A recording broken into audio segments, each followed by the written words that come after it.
বিসমিল্লাহির রহমানির রহিম। আসসালামু আলাইকুম। গত ২৪ ঘন্টা অনেক ভয়ানক কিছু ঘটে গেছে।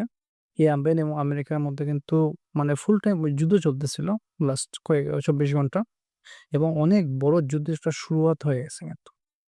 আবার আমেরিকাকে যে সারপ্রাইজ মিলতেছে ইয়ামেনের কাছ থেকে সেটা কিন্তু খুব ভয়াবহ এবং ডোনাল্ড ট্রাম্প এসব দেখে কিন্তু তার চিক উঠেছে হোয়াইট হাউসে।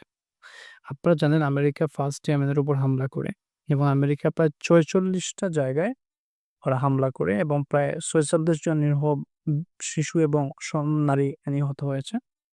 এটা কত বড় হামলা ছিল সেটা আন্দাজ করা যাচ্ছে। রাশিয়া বলতেছে যে আমেরিকা নিরপরাধ মানুষদের মারতেছে, শিশুদের মারতেছে, মহিলাদের মারতেছে।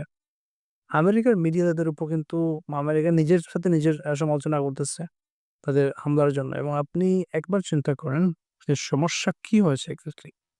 ইয়ামেন এর পরেই কিন্তু প্রায় ১৮ টা মিসাইল ফায়ার করে এবং ড্রোন ফায়ার করে আমেরিকার এয়ারক্রাফট ক্যারিয়ারের উপর। আর এরপরেই আমেরিকা কি করে আবার ইয়ামেনে হামলা করে। তো অলরেডি ট্রাম্প বলে দিয়েছে যে যদি ইয়ামেন রিপিট করে ওদের আবার জবাব দেয়, তাহলে ওদের উপর আবার হামলা করবা। যেহেতু ওদের অর্ডার ছিল। সো আমেরিকার এয়ারক্রাফট ক্যারিয়ার থেকে আবারও হামলা করা হয় ইয়ামেনের উপর। এবং তারা ভাবতেছে যে ইয়ামেন হয়তোবা পিছু হটে যাবে। কিন্তু তারপরেই কিন্তু ইয়ামেন কি করছে, তারা আরো বড় হামলা চালায় এয়ারক্রাফট ক্যারিয়ারের উপরে। এবার আমেরিকার হামলার কয়েক ঘন্টার মধ্যে কিন্তু ওরা জবাব দিয়ে দেয় এবং এটা ক্যারিয়ার ছিল ইউএসএস হেভি এয়ারক্রাফট ক্যারিয়ার এবং আবার ইয়ামেন যে ব্যালিস্টিক এবং ক্রুজ মিসাইল ব্যবহার করেছে, তাদের সংখ্যা ছিল অনেক বেশি। প্রায় ৭-৮ ঘন্টা যাবৎ চলতে থাকে ইয়ামেন এবং আমেরিকার মধ্যে এই পাল্টাপাল্টি যুদ্ধ। এবং ইমাজিন করেন আমেরিকা হচ্ছে দুনিয়ার সুপার পাওয়ার। তাদের মিলিটারি বাজেট দুনিয়ার সাথে সবচেয়ে বেশি এবং তাদের এবং আমেরিকার সবচেয়ে বেশি সারপ্রাইজ হচ্ছে এটা দেখে যে ইয়ামেন যে হামলা করতেছে ওদের কাছে ইয়ামেনে আমেরিকার এয়ারক্রাফট ক্যারিয়ারের একদম লাইভ লোকেশন ছিল, পিন ছিল এবং ওটা ওই জায়গায় ওরা হামলা করে। কিন্তু ফার্স্ট হামলার পরে কিন্তু ওরা এয়ারক্রাফট ক্যারিয়ারকে সরিয়ে নিয়ে যায় পিছনে।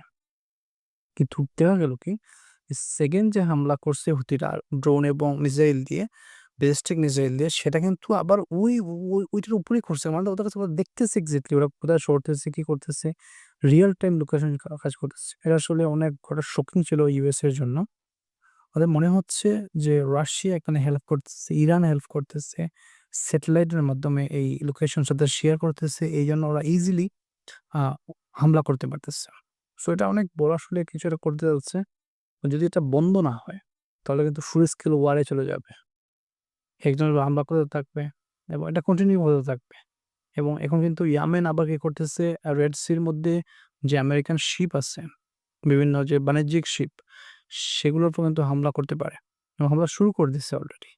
সো এটা একটা ভয়াবহ যুদ্ধের দিকে যাচ্ছে। আ সো মিডল ইস্টে আবার আগুন জ্বলে উঠলো। জ্বলতেছিল, আবার জ্বলে উঠলো। আজ এই পর্যন্তই। আসসালামু আলাইকুম।